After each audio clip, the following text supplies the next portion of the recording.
welcome to The Explainer. So today we're diving into a source with a claim that is, well, it's so bold it almost sounds like a fantasy.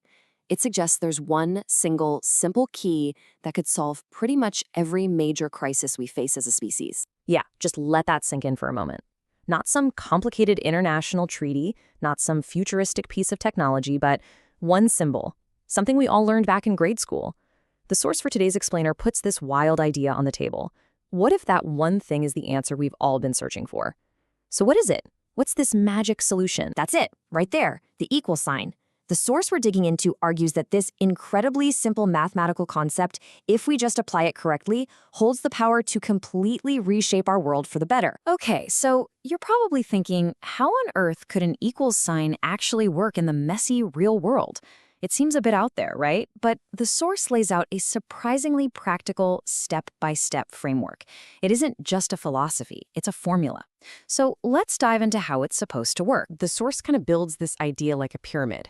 It argues that for this to work, for harmony to be real and lasting, you have to start at the bottom, at the smallest level, and build your way up.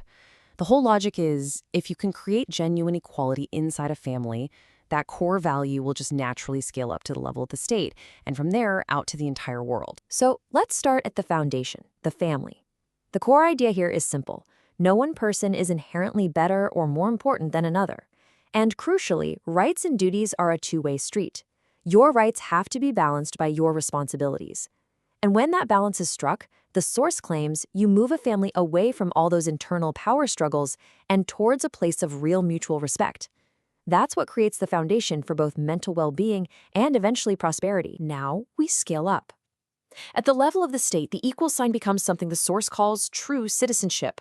And it's really direct about what this means. No special treatment for anyone. It says it doesn't matter if you're Sunni, Shia, Christian, Druze, Arab, or Kurd. Everyone is an equal citizen, period. And when the rights and duties are balanced for every single person, that's when a society can stop wasting energy on internal conflict and actually focus on development and the well-being of its people. And finally, we get to the world stage. Here, the principle of equality means every single nation gets a fair say. The source gets really specific on this point, actually, calling out the structure of the UN Security Council.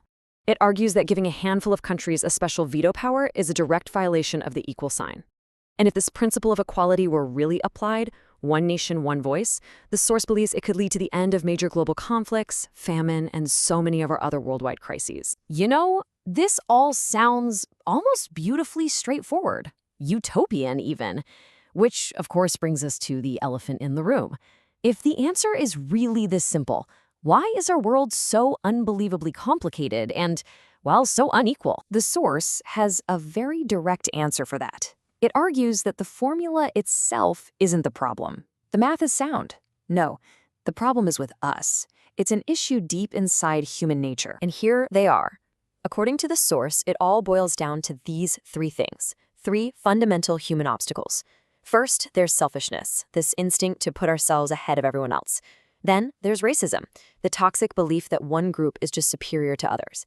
And finally, ignorance, the thing that stops us from seeing and understanding our shared humanity. So to really get to the heart of its case, the source goes one layer deeper. It moves from the practical into the philosophical.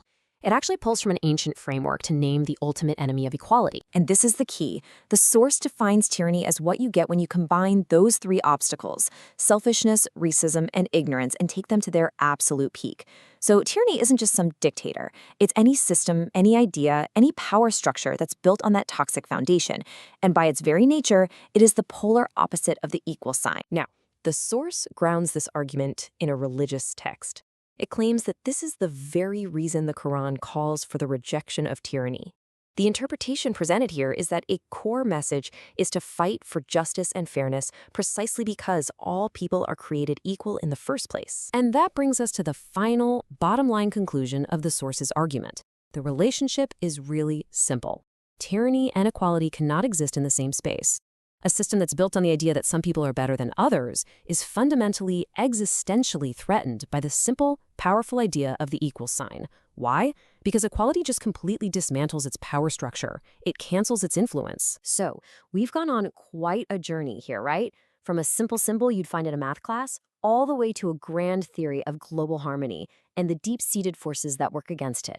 The source really leaves us balancing on a knife's edge, with one last thought to take away. And that's really the question we're left with, isn't it? The source offers this beautifully simple solution in the equals sign. But it also says that selfishness, racism, and ignorance are these powerful forces holding us back. So where is the real battle? Is it about finding the perfect formula? Or is it about overcoming the parts of ourselves that just don't want it to work? Thanks for joining us on The Explainer.